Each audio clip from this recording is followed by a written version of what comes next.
বাংলাদেশের বিপক্ষে 6 October match খেলতে চায় ব্রাজিল। এটা কি আসলে কোনো ফ্লুক, বাংলাদেশকে বিপদে ফেলার কোনো চক্রান্ত, নাকি পুরোটাই ভারতের সাজিশ?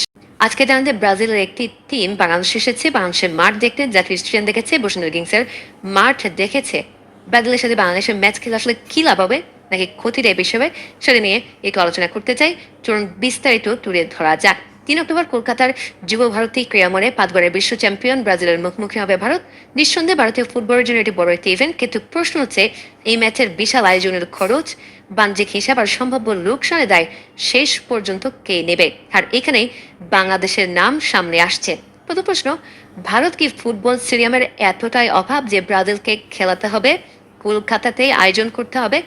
ভারতে কলকাতার বাইরে একাধিক ফুটবল ভেন্যু রয়েছে। বেঙ্গালুরু, দিল্লি, গোয়া, গুয়াহাটি, কোচি সহ বিভিন্ন শহরে আন্তর্জাতিক ফুটবল আয়োজনের অবকাঠামো আছে।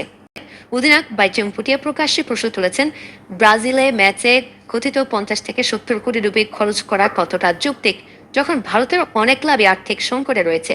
আর সেই জায়গাতেই বাংলাদেশের ফুটবল ফেডারেশনকে অত্যন্ত সতর্ক থাকতে হবে। বাংলাদেশের সামনে যদি এমন কোনো প্রস্তাব আসে যে ব্রাজিল ম্যাচের আয়োজন, প্রচার, ব্যবস্থাপনা কিংবা অন্য কোনো খরচে বাংলাদেশকে অংশ নিতে হবে, তাহলে আবেগ দিয়ে নয়, কাগজে কলমে হিসেব দিয়ে সিদ্ধান্ত নিতে হবে, যে প্রস্তাবটা ইতিমধ্যে বাংলাদেশের কাছে এসেছে। কারণ ব্রাজিলের মতো দলের বিপক্ষে খেলার সুযোগ নিঃসন্দেহে আকর্ষণীয়, কিন্তু শুধু ব্রাজিলের নাম শুনে কোটি কোটি টাকা খরচ করে ফেলাটা কি বাংলাদেশের ফুটবলের জন্য বুদ্ধিমান সিদ্ধান্ত? আমার প্রশ্ন, এই টাকা দিয়ে বাংলাদেশের ফুটবলের দীর্ঘমেয়াদে কি কি করা সম্ভব? দেশের বিভাগীয় স্টেডিয়ামগুলোর অবকাঠামো উন্নত করা যায়, আধুনিক একাডেমি তৈরি করা যায়, তৃণমূল পর্যায়ে কোচিং বানানো যায়, যুব ফুটবলের জন্য দীর্ঘমেয়াদী প্রকল্প নেওয়া যায়, প্রতিভাবান ফুটবলারদের বিদেশে প্রশিক্ষণের ব্যবস্থা করা যায়।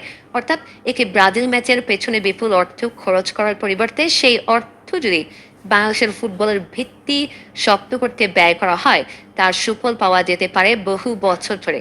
বাফুফের উচিত প্রথমে পুরো চুক্তি দেখতে হবে, কত টাকা খরচ হবে, কে কত দেবে, টিকিট ও সম্প্রচার সত্য থেকে আয় কত, স্পন্সরশিপ থেকে আয় কত, বাংলাদেশের লাভটা কি, এবং সবচেয়ে গুরুত্বপূর্ণ, এই ম্যাচ থেকে বাংলাদেশের ফুটবলের দীর্ঘমেয়াদী লাভ কতটুকু। সব হিসাব পরিষ্কার না হলে না বলাই ভালো।